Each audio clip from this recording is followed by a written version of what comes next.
Shalom Pak Pastor, saya mau tanya, mana yang lebih baik kita ikuti, ajaran yang tertulis dalam Alkitab atau pendapat manusia?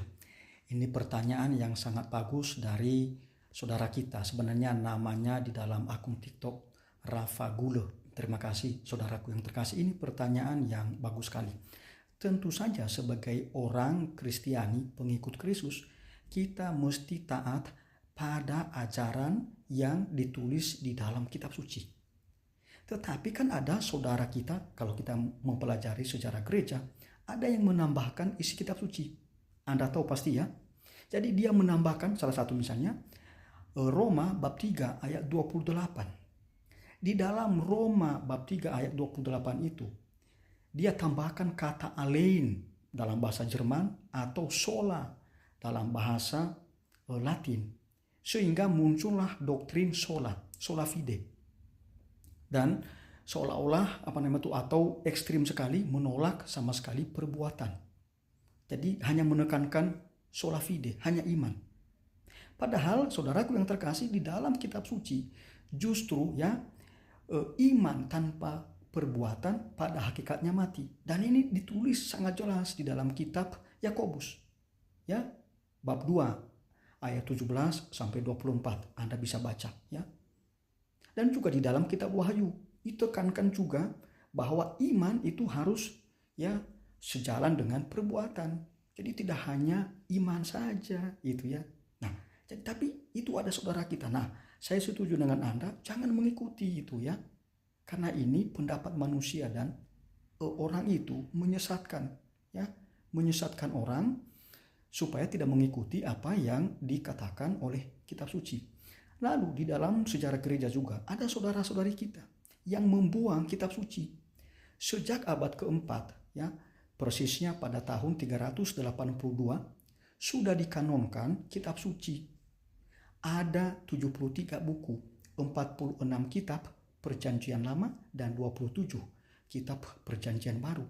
Tetapi pada abad ke-16 atau abad ke-19 ada yang membuang 7 kitab suci. Itu ya. Nah, mestinya kita jangan mengikuti orang-orang yang membuang kitab suci ini.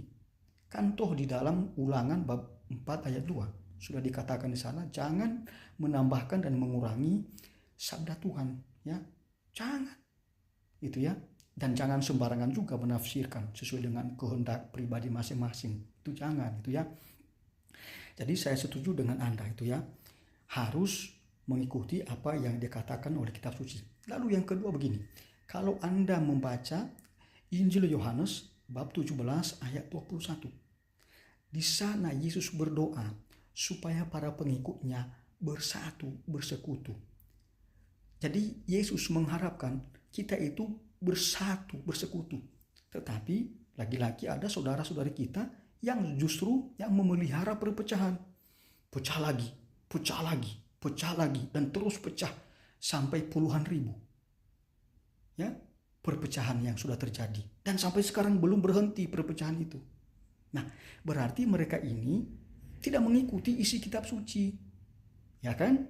Nah, mestinya sebagai orang Kristiani, pengikut Kristus, kita harus konsisten pada sabda Yesus. Kita konsisten pada kitab suci. Itu yang pertama. Lalu yang kedua, saudaraku yang terkasih, kita juga mesti taat dan setia pada tradisi suci. Tapi tradisi suci itu jangan dipikirkan sebagai tradisi nenek moyang atau dari manusia, tidak. Tradisi suci yang dimaksud adalah apa yang disampaikan oleh Yesus, apa yang diperintahkan oleh Yesus secara langsung, atau apa tindakan-tindakan Yesus yang pertama-tama disampaikan kepada para rasul atau dialami oleh para rasul, lalu kemudian dihidupi oleh para rasul, dan juga para rasul kemudian meneruskannya kepada segala bangsa. Itu yang disebut dengan tradisi suci. Jadi tradisi suci itu tidak sembarangan itu ya, dan ini bukan dari manusia itu ya, tetapi justru dari Yesus Kristus sendiri yang berinkarnasi, firman yang menjadi manusia. Sehingga firman yang menjadi manusia itu adalah Yesus Kristus, berkata-kata kepada manusia, menyampaikan ajarannya secara langsung kepada manusia. Jadi inkarnasi atau firman menjadi manusia itu bukan menjadi buku, tapi menjadi manusia, tinggal di antara kita, dekat dengan kita. memberikan perintahnya kepada kita, gitu ya. Maka tradisi itu dalam bahasa Latin adalah tradere, ya, menyampaikan dengan lisan, gitu ya, meneruskan ajaran dengan lisan, gitu ya. Jadi itu saudara-saudariku yang terkasih, dan itu sebenarnya ada dasarnya dalam kitab suci. Misalnya ya mengenai tradisi suci ini. 2 Tesalonika bab 2 ayat 15. Di situ para rasul sudah mengatakan begini ya, berdirilah teguh dan berpeganglah pada ajaran-ajaran yang kami sampaikan kepadamu, baik secara tertulis maupun secara lisan. Itu ya. Jadi ajaran-ajaran itu tidak hanya tertulis, tetapi juga ada ajaran yang disampaikan secara lisan. Saya ambil contoh yang lainnya berkaitan dengan tradisi suci ini ya. Di dalam Injil Matius bab 28 ayat 19 sampai 20. Yesus sudah bersabda di sana. Apa sabdanya? Dia mengatakan begini, pergilah dan jadikanlah segala bangsa muridku dan baptislah mereka dalam nama Bapa dan Putra dan Roh Kudus. Dan ajarlah kepada mereka semua melakukan semua yang telah kuperintahkan kepadamu. Emangnya pada waktu itu sudah ada kitab suci perjanjian baru? Belum ada, belum ditulis.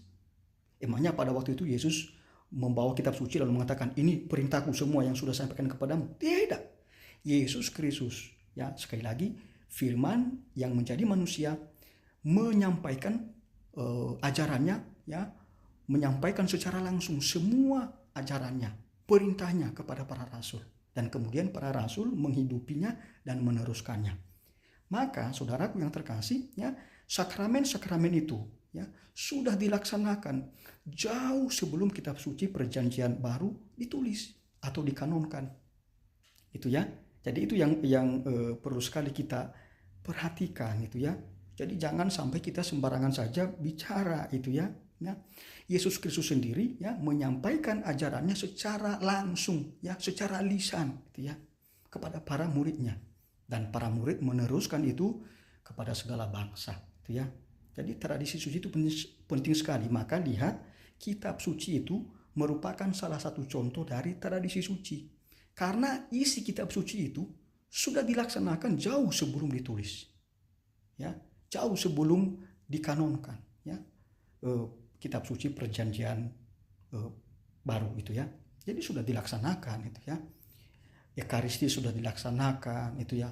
Sakramen baptis sudah dilaksanakan, sakramen tabisan sudah dilaksanakan, sakramen pengurapan orang sakit, sakramen perkawinan, dan seterusnya. Ada 7 sakramen di dalam gereja Katolik sudah dilaksanakan jauh sebelum kitab suci dikanonkan. Ya, kitab suci perjanjian baru ditulis dan dikanonkan. Itu ya. Jadi itu saudaraku yang terkasih. Lalu kita juga mesti berpegang teguh pada magisterium gereja, ya, yang memiliki otoritas untuk mengajar. Dan ingat, yang mengkanonkan kitab suci itu adalah magisterium, ya. Jadi bapak-bapak gereja, ya, itu yang mengkanonkan kitab suci, itu ya. Sekali lagi, kitab suci sudah dikanonkan pada tahun 382, ya, pada abad keempat, ya, oleh Paus Damasus setelah konsili Roma, lalu diteguhkan lagi ya pada konsili Hippo 393, diteguhkan lagi pada konsili Kartago 397 ya. Jadi kita harus berpegang teguh juga pada tafsiran resmi ya magisterium gereja. Maka lihat dalam gereja Katolik itu, kalau misalnya para pastor atau siapapun orang Katolik yang menulis buku ya berkaitan dengan ajaran gereja, maka mesti diperiksa supaya di dalamnya tidak ada ajaran sesat. Maka nanti dibubuhi atau ditulis nihil obsta, tidak ada ajaran sesat. Dan yang kedua, imprimatur dari uskup atau dari Romo Vikaris Jenderal bahwa itu layak disebarluaskan. Jadi saudaraku yang terkasih, pilar iman gereja Katolik ada 3, tradisi suci, kitab suci, dan ajaran resmi magisterium gereja. Kita harus setia pada 3 pilar iman itu. Tuhan memberkati.